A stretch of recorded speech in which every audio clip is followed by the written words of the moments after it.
Good afternoon, Mr. Abshir Aden Ferro. Thank you so much for coming specially to Paris for Mon Heure d'Afrique. I am absolutely delighted to spend the coming hour with you. Thank you very much, Christine, for having me on your show. So, you are here today because you are an expert in security on the Horn of Africa. And this is what we are going to discuss today, how the war in the Middle East is affecting Africa, and especially the neighboring countries in the Red Sea and the Gulf of Aden. After the Shebab, your country Somalia is now under attacks of the Iran-backed Houthi rebels from Yemen. I am sure you must be worrying about what's going on those days in the region. Thank you, Christine. Yes, you're quite right. Right now, the global of the planet is a lot of challenge going on, and the Horn of Africa and is a very strategic military position. And the challenge that we are facing in the whole region is exactly what is going on right now to the whole world, where this Middle East, Europe, Africa. And the Houthi have become the villains because of their attacks on a large number of commercial vessels supposedly dependent on countries allied with Israel. But first, let's talk about you. Since your destiny is not common, you were born in Somalia, but you are today the successful CEO of Fort Roche Group, based in London, that you founded 25 years ago, I believe. That's correct. Your group is specialized on security, but what is it exactly that you are doing? Well, Fort Roche basically is a security firm, as you just described it, and we are more than security. We select specific of our clients, our needs, and we deal with it where it becomes the needs of the individual clients. So we deal externally, inside the countries, and we involve as a think tank as well to find the solution where there's a challenge. And there are many places in your region where there are challenges. It is correct. And the security right now, globally security is very challengeable. And we, for the last 20 years, a lot of conflict has been taken on the planet. COVID-19 did not help neither the behavior of the people. The superpowers has also got the weakness into the situation. So the challenge is here for us. Yeah. What will be your recommendation to young, talented Africans who, like you, would like to succeed in Europe? So hard work, dedication, vision, and knowing where you come from and where you're going. That is my advice. And being proud of your heritage. Of course, that's where you come from. Yeah, this is probably what's missing a little bit today in Africa. It's the education. It's the foundation of the education. For example, for me, speaking personally, let's go say that 21st centuries today, if you look at it in Google Map, because the dictionary has been replaced by the technology, if you look at a Google Map and you Google in French, how old is Somali language? Simple, how old is Somali language? You will see that my heritage is 6 to 10 years PC before Christ. So the education that I've been educated myself, whether it's here or Middle East or London, I've never been taught, is afterward that I discover my heritage. So very powerful heritage that I'm come from. And I'm part of the history of the planet. Yeah, certainly. And it's a beautiful heritage. I'm quite very lucky. I've been blessed for that.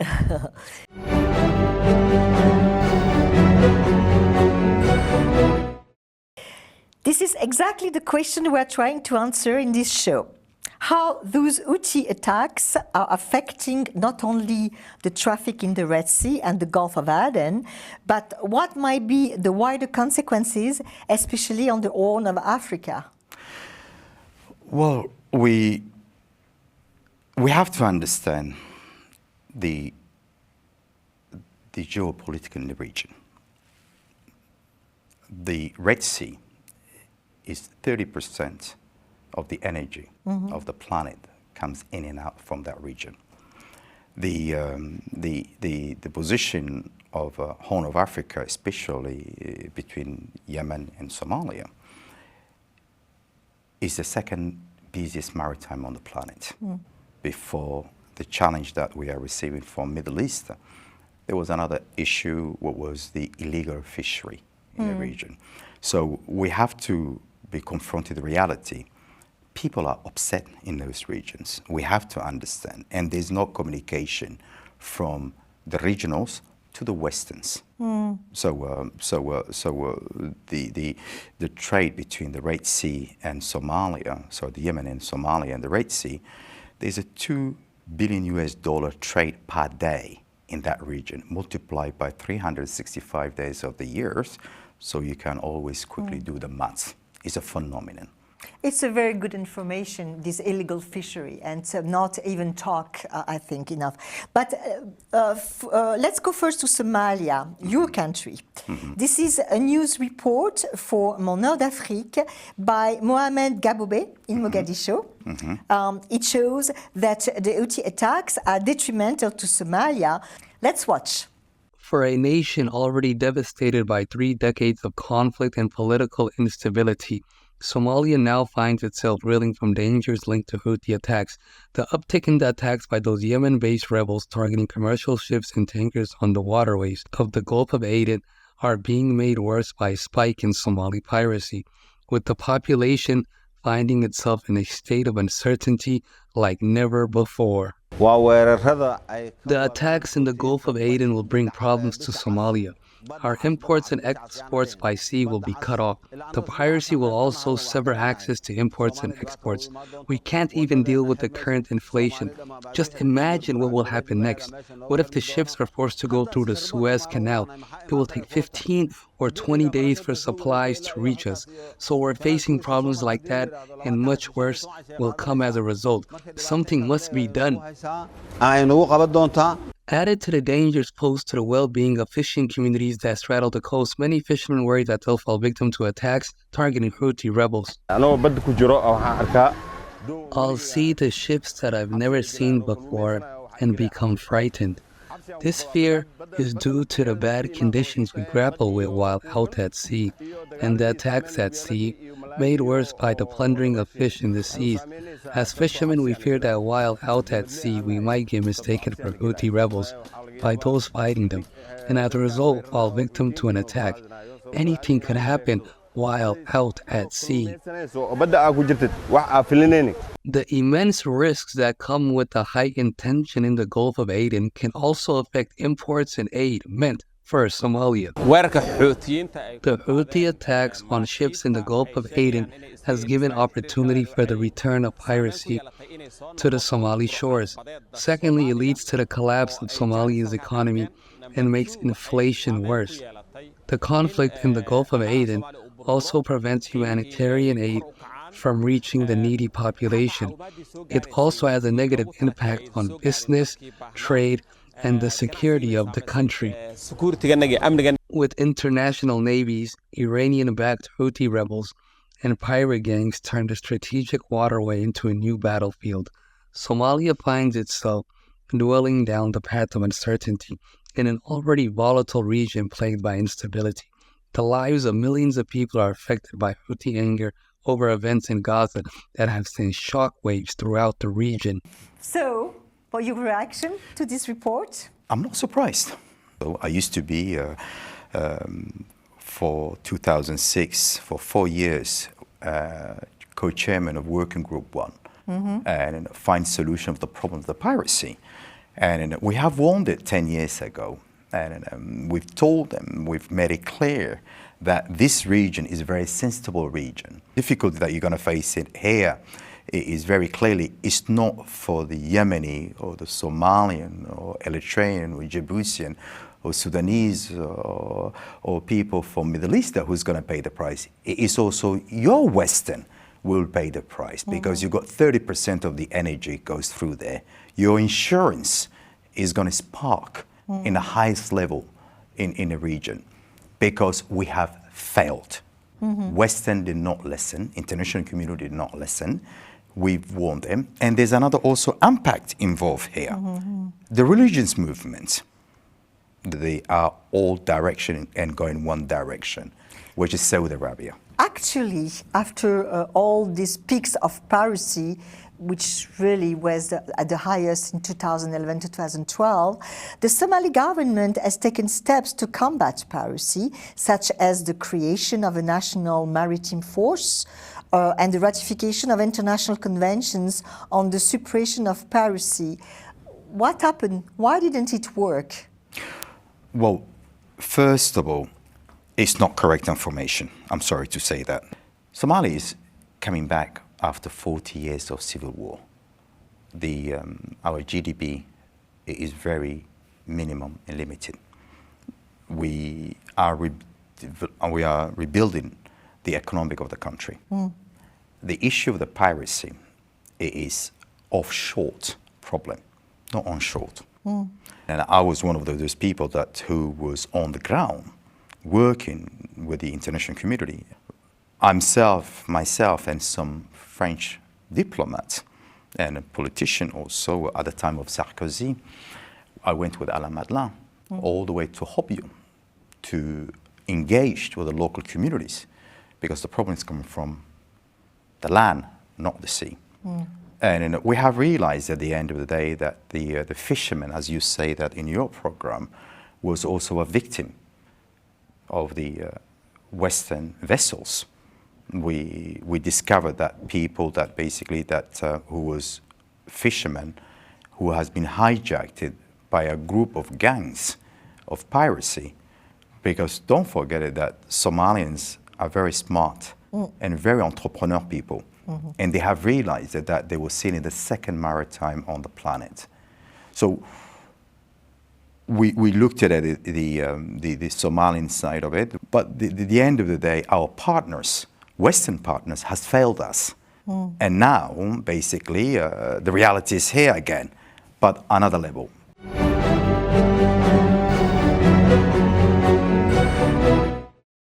So, now we go to Djibouti and back in history.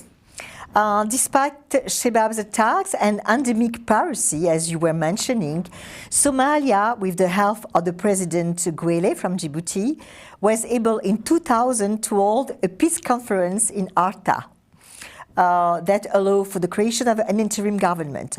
Djibouti has always been a good friend of Somalia, Djibouti says, except that the recent Houthi attacks against foreign tankers have triggered new tensions in the zone. This is a news report for Mon Heure by Mohamed Hamza from the Radio-Télévision of Djibouti. Let's watch. La chute en 91 du président Siad Barre, deux milices somaliens ont divisé le pays en zones militarisées. Plus tard, devant la menace d'une catastrophe humanitaire, l'ONU tenta en vain d'intervenir pour ramener un semblant de paix. Après les fiascos de l'intervention militaire américaine à l'automne 93, la Somalie fut abandonnée à son sort. La solution est venue de son voisin. 5 mois après son élection en 99, le président de la République de Djibouti, Ismaël Omar Guelleh, plaidait devant l'Assemblée générale des Nations unies la cause somalienne. Depuis près d'une décennie, nous sommes témoins de la désintégration inexorable de la Somalie, rongée par la violence, l'outrage aux droits fondamentaux de la personne humaine et l'absence de gouvernement. Il est indispensable de déployer tous les efforts possibles pour remédier à une situation dans laquelle des millions de Somalis mènent depuis 10 ans une existence précaire. Malgré la crise économique à Djibouti, la Conférence nationale pour la paix en Somalie a permis de tenir une série de réunions à Arta en 2000. Un pari réussi pour le chef de l'État djiboutien qui n'a pas voulu reporter cette conférence. Un gouvernement intérimaire somalien en est ressorti. Le député somalien Hassan Rixi, qui réside actuellement à Djibouti, était présent. Une expérience qu'il raconte dans un livre où il parle de la conférence de la dernière chance pour la Somalie. Moi et d'autres politiciens somaliens avions été conviés à participer à cette conférence de paix à Arta. Je ne cesserai de remercier le président de la République pour nous avoir tirer vers le haut. J'ai écrit ce livre pour cette raison, afin que les générations d'après n'oublient pas cette conférence de paix d'Arta. Aujourd'hui, les Shebabs continuent d'affaiblir la nation somalienne avec les attaques de Houthis en mer Rouge et dans le Golfe d'Aden. La piraterie a recommencé à se développer. Pour le directeur de l'Institut d'études politiques et stratégiques du Centre d'études et de recherche de Djibouti, si ces attaques aux Houthis représentent une nouvelle menace, elles sont pour le moment de faible intensité. Avec les attaques Houthis dans la mer Rouge, il y a un certain nombre d'actes de piraterie qui ont repris dans la zone et cela inquiète beaucoup les pays de la région, mais aussi la communauté internationale. Certains bateaux ont été même détournés, etc., dans la région par des pirates somaliens. Donc les efforts sont en train d'être mis en place, on réfléchit, on s'organise, mais pour le moment, il n'y a pas d'action concrète. Si cette recrudescence devait se confirmer, les perturbations dans le trafic maritime que les attaques Houthis occasionnent ne seraient pas sans conséquences pour Djibouti et ses voisins. I think I'm going to recall back a little bit back to the time, and Djibouti has had their independence through us in Somalia, and I always say that Djibouti is part of us. We have 15 million people living in Somalia, what the colonial borders has divided on us, and who has put it as a landmark for us. So in Somalia, totally, I call 30 millions. And in the region. In the Just region, of 30 course. million Yes. Somalis. We have same genetic, we have same blood, we have same features, we have same culture and language, and we have also same religion. Yeah, but the question of the report is do you need Djibouti to save you? No, I mean, he hosted Djibouti has done a very good job, and it's true, and to unify it, that they knew that basically there was the only closest same culture people that I've just defined it to you, but it cost us 5 million. There was a 5 million in the Central Bank of Djibouti for Somalian money, and that money gone to that conference. So there was no free lunch. Oh, okay. Very interesting.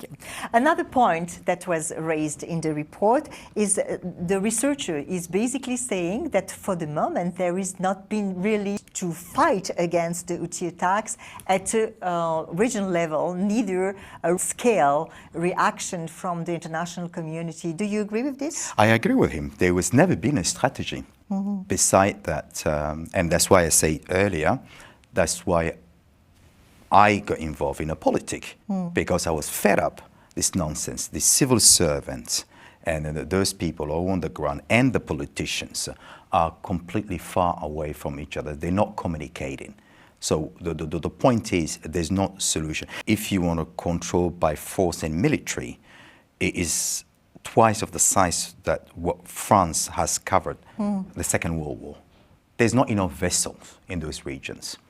The vastity is a phenomenon. Economically, it's a very, very sensible area. Military is a very sensible area. And also those regions are basically the playground for all the forest interest, international interest in those regions. Yeah, but how is it that with all this deployment, military deployment, you know, a bunch of Hutu are able to send them missiles and drones? No, but it's not the solution of military. Military is to maintain a security. But it needs more than military. Here, it needs an approach of civic, rebuilding people, educating people, investment of the people. That is what basically you need it from here. Military, we go there, we clean up the area, and we have a clear mandate.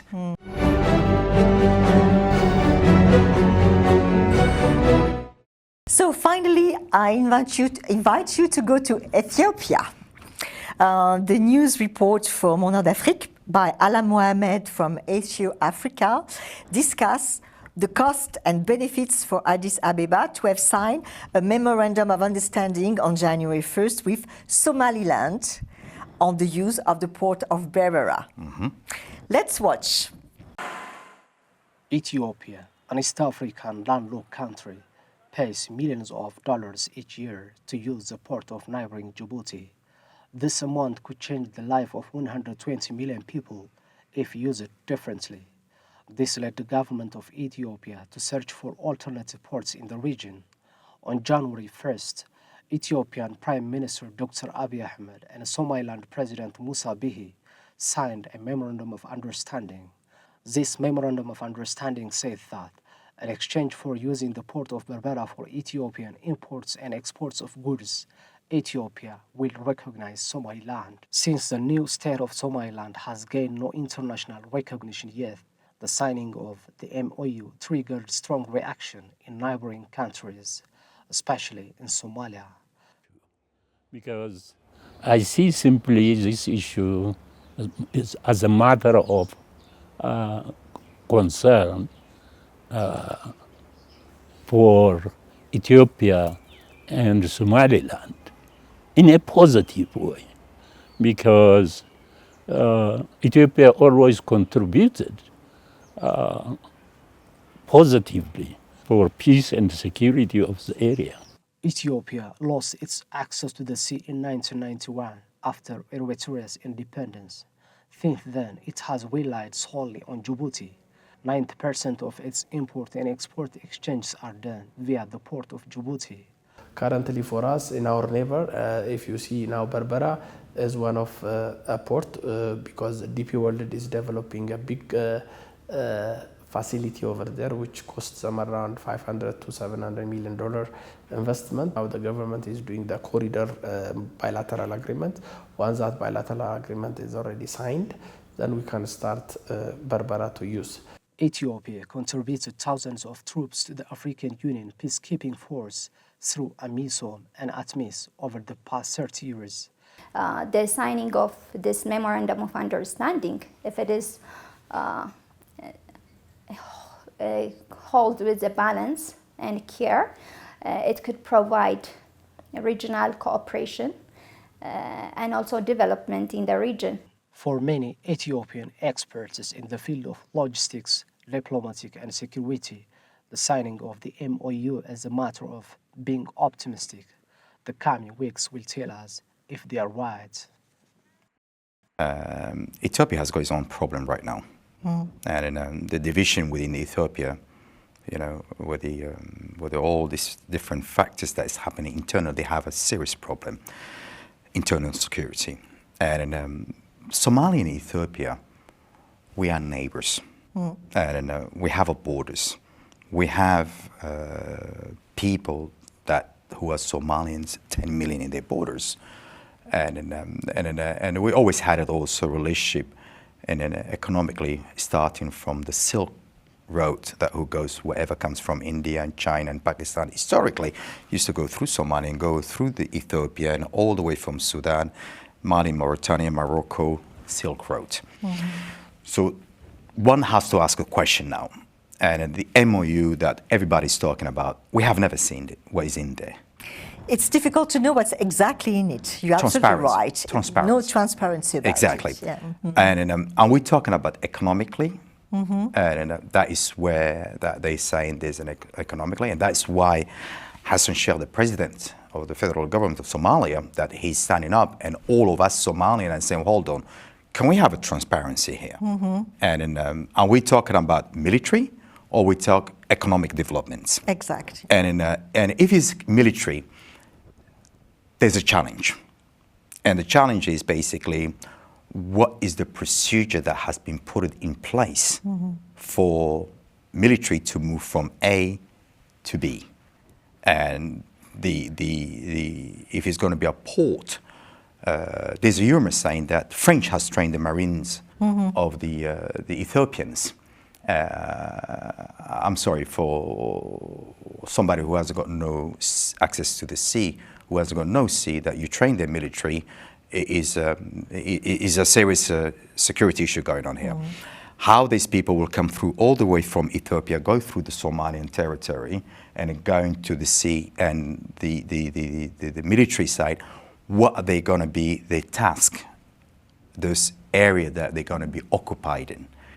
And what is going to be also if there's attack with Egypt, for example. There's a challenge going on right now between the Ethiopian and Egyptian because of the dams.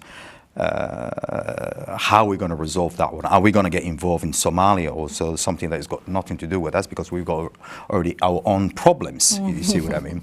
When the Ethiopian soldiers are driving through Somalian water, if they kill the camels or kill an accident, a vehicle accident, what was going to be the compensation? How are we going to put it that one? Yes. So there's a lot of questions to be asked. There's a part in my book, the book that I wrote for Life for Somalia. It says that the 120 million of Ethiopian, they need access. It's not a problem. But we have to have a manner to come to me and say to me, can I do business with you? Because economically, we rely to each other. But you heard, like me, the argument that this could bring development to the whole region. And as a matter of fact, I was very surprised to hear that DP World has been investing quite a lot in the port of Berbera. After all, Somaliland is not a recognized state. Whenever we talk about Somaliland, the word of Somaliland means the land of Somalia. The language of Somaliland is a Somali language. I'm from also blood from that region. We have an internal issue, and that's why I say clearly in my mandate, if I stand up for my presidential, one of the dialogues that I needed to bring to Somalia is to understand where we've gone wrong.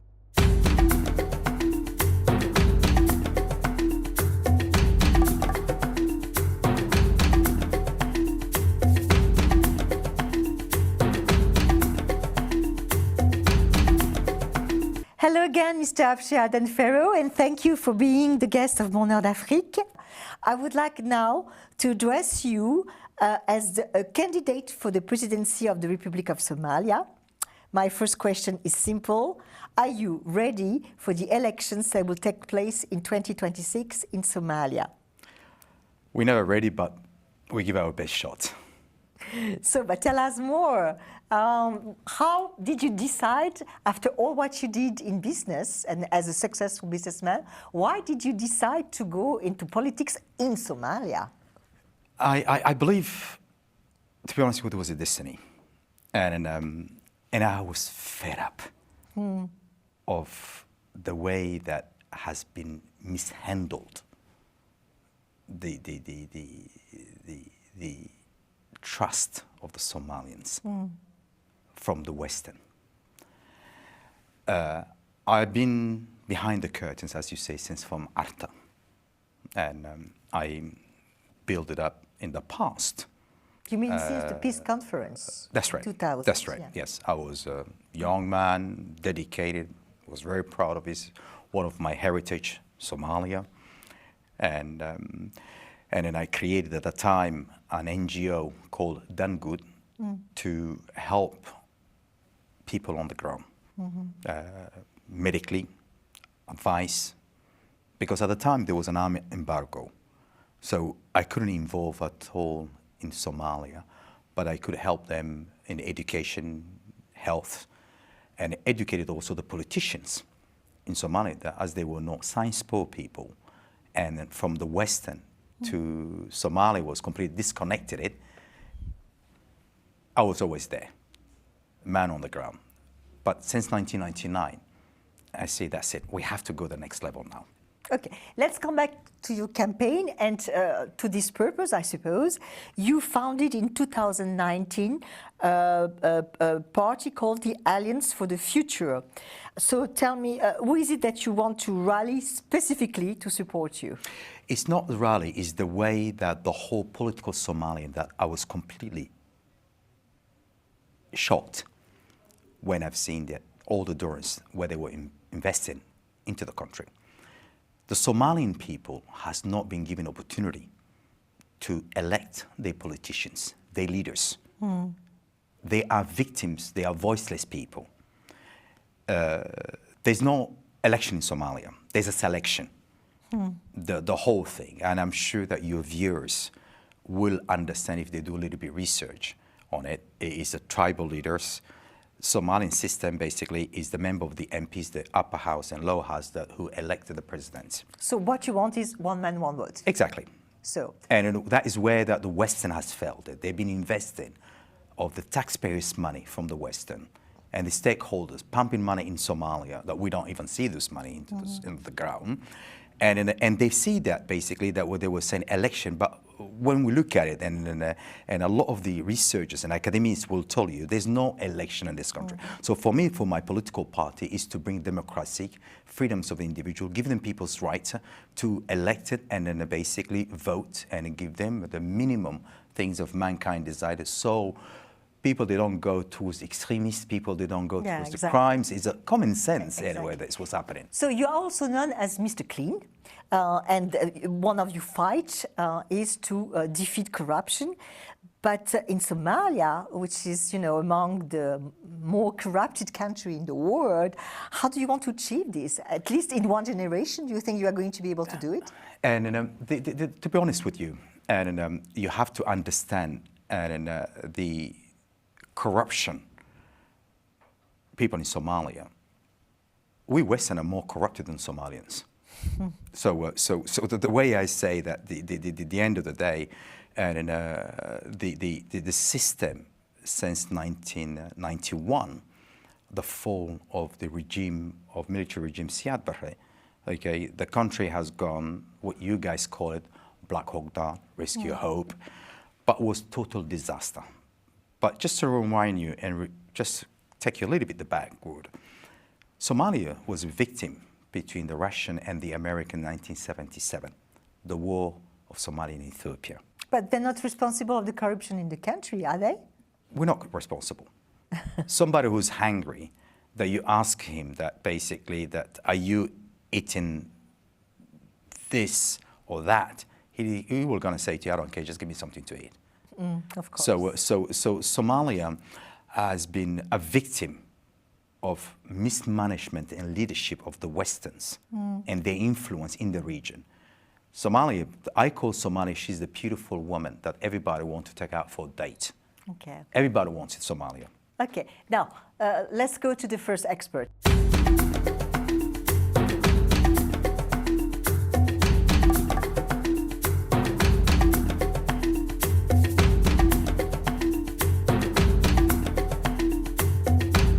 My first expert, you know him very well, since he has been the former special representative of the General Secretary of the United Nations in Somalia from 2007 to 2010.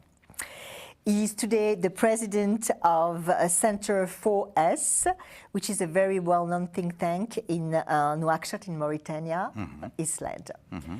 We listened to him. Bonjour, my dear friend, younger brother, Abshir. I'm happy to see you. Maybe last time we met was at Dakar International Forum on Peace and Security. Now, because you are candidate, and I wish you well, you know the difficulties the country, the region is facing, and that is what we call the Islamic rebellion, or more precisely, the Al-Shabaab. I know they are Somali, they claim to be patriotic, and we have to accept that they are sincere. But since 1993, instability in Somalia is associated to them. How do you see the way to resolve that problem? To be more clear, how do you see finalizing the issue or getting rid of Shabaab or negotiating with them and solving the presence of Shabaab in Somalia is my question. In most conflicts, the international community plays a role through international organization. I know Somalia is a member of United Nations.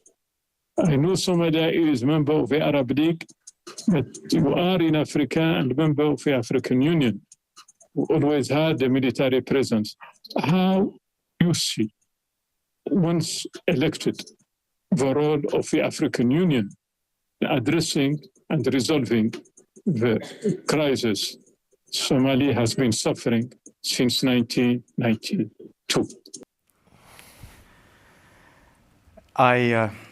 First was a good friend, and he's been there from 3 years in Somalia.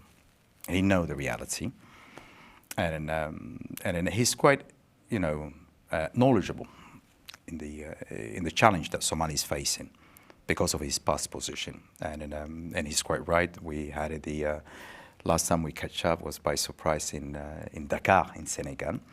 And the first point that he has raised out was basically how we're going to resolve the problem of Al-Shabaab. How to get rid of Al-Shabaab. And it's a mechanism in place. And at the point of view of extremists, you do not fight only with a weapon. So the question is like the phenomenon of the Al-Shabaab is a long history. You cannot get rid of over one night. But he's giving some hint. He's saying, are you going to negotiate with them if you are elected president? Or are you going just to ban them, if it's possible? The question is to put the right mechanism in place.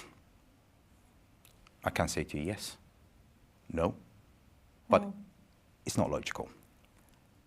Al-Shabaab changed their strategy every day, every month. To my next election, it will be in 2 years' time. In 2 years, there's a lot of changes going to take place. The question is, don't forget it. The problems of Al-Shabaab is something outside from Somalia. This extremists. We have never seen something like this. We are Sunni, Islam, and peaceful people. Okay, but negotiating or not negotiating with them? You do not negotiate somebody who's holding you with a gun. Certainly. Okay, you do not negotiate somebody that basically who's got the wrong vision of Islam. And then Osama bin Laden. So you won't be negotiating? Osama bin Laden, he was in Somalia, left Somalian children. Why? And then it is a bigger picture problem, but it's also a Somalian problem, Somalian solution. So the negotiation aspect of it, you negotiate somebody that you need him. Okay. Okay. We will talk about the dialogue. We will talk to the community. My strategy is very clearly, okay. But violence, there's no space for me. Okay. And what about the African Union? It has contributed quite a lot of, troops. Was it useful? Did it serve a purpose? Failure. Let's get to the point. That is one of the reasons that it stands up for the presidential. African unions, the soldiers, when they're in their back home countries, they earn $200 a month. But when they are in my country, they earn $1,500 a month, a normally standards officer. The African Union mandate, and that's why the people that makes me shocked, say that, have you looked at their mandate? They are defensive level, no attack. They've been there since 2007. Close to 17 years. Okay, so... We wasted money. We spent a fortune they existing. Somalian, basically, soldiers are more attractive and fighters and active than the African Union. The African Union, if I am there, has to change the mandate. Okay. But nobody will do the job for you. You have to do the job for yourself. For yourself, nobody will clean your house for you. Okay, let's go to my second expert now.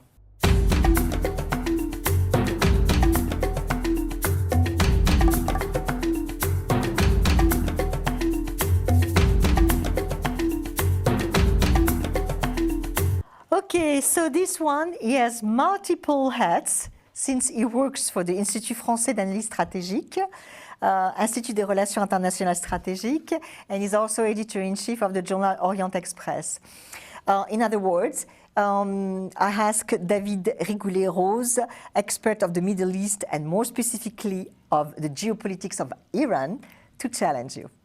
An alert report was published on February 26, 2024 by EUNAVFOR.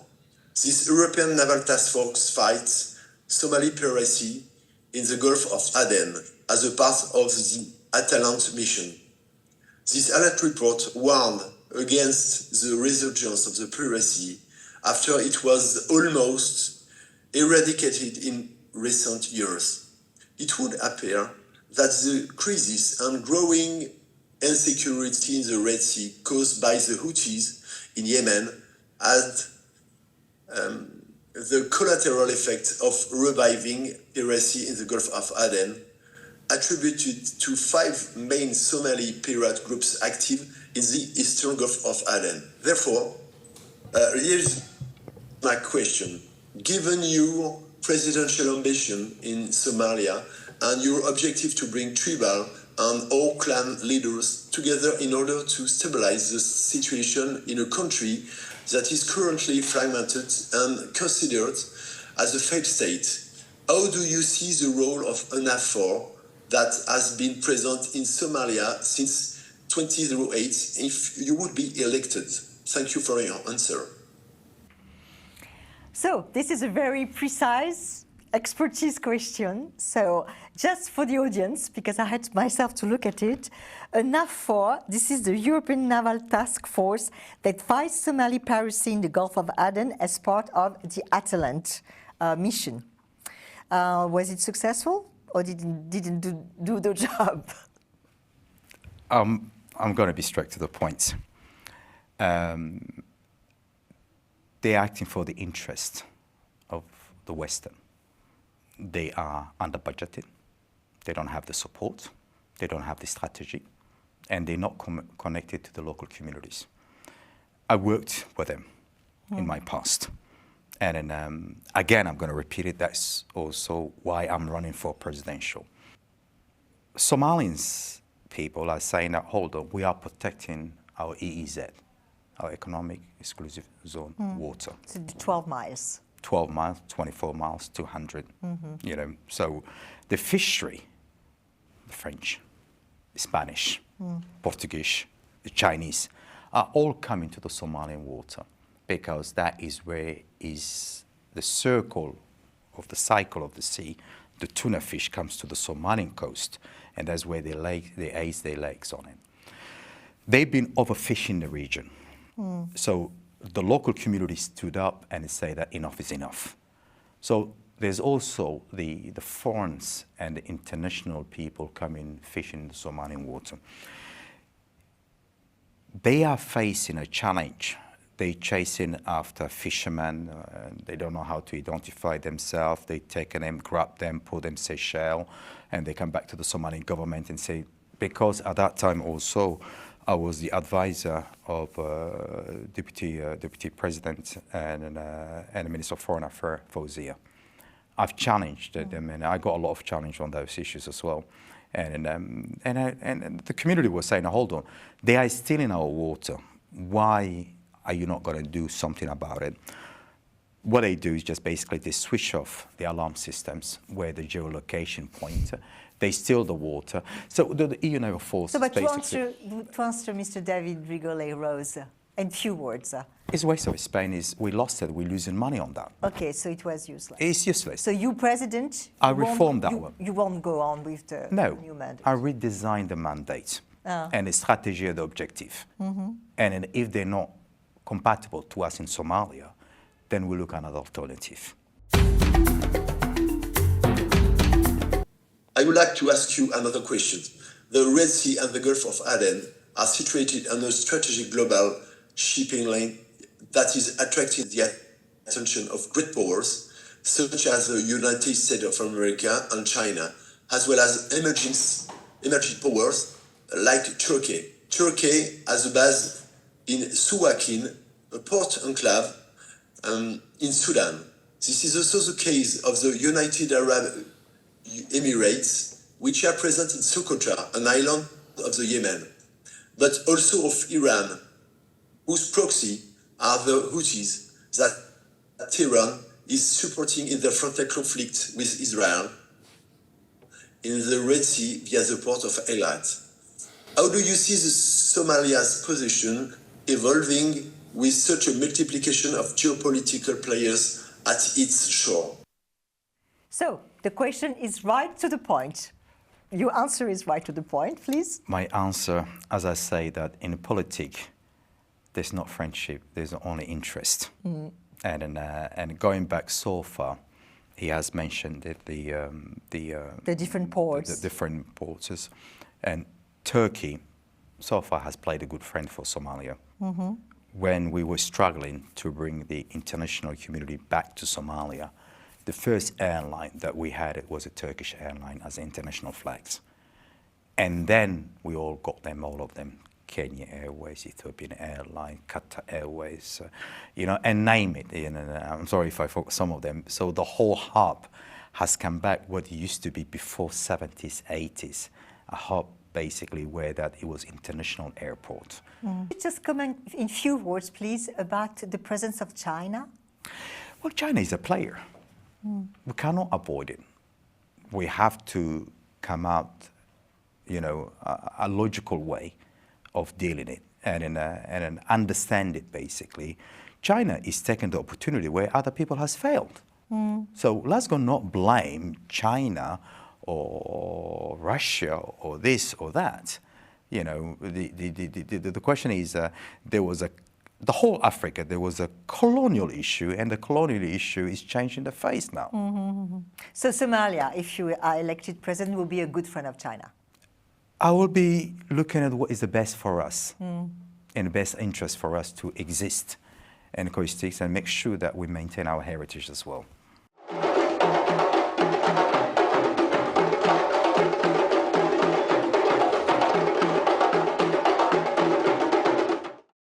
We are almost at the end of the show at this time for our final damned or blessed rubric. We are talking of the relationship between France and Africa, of course. But before, I'll let you answer on this one. Please watch this testimony of one of your good friends that were able to register by phone since he's presently in Abu Dhabi.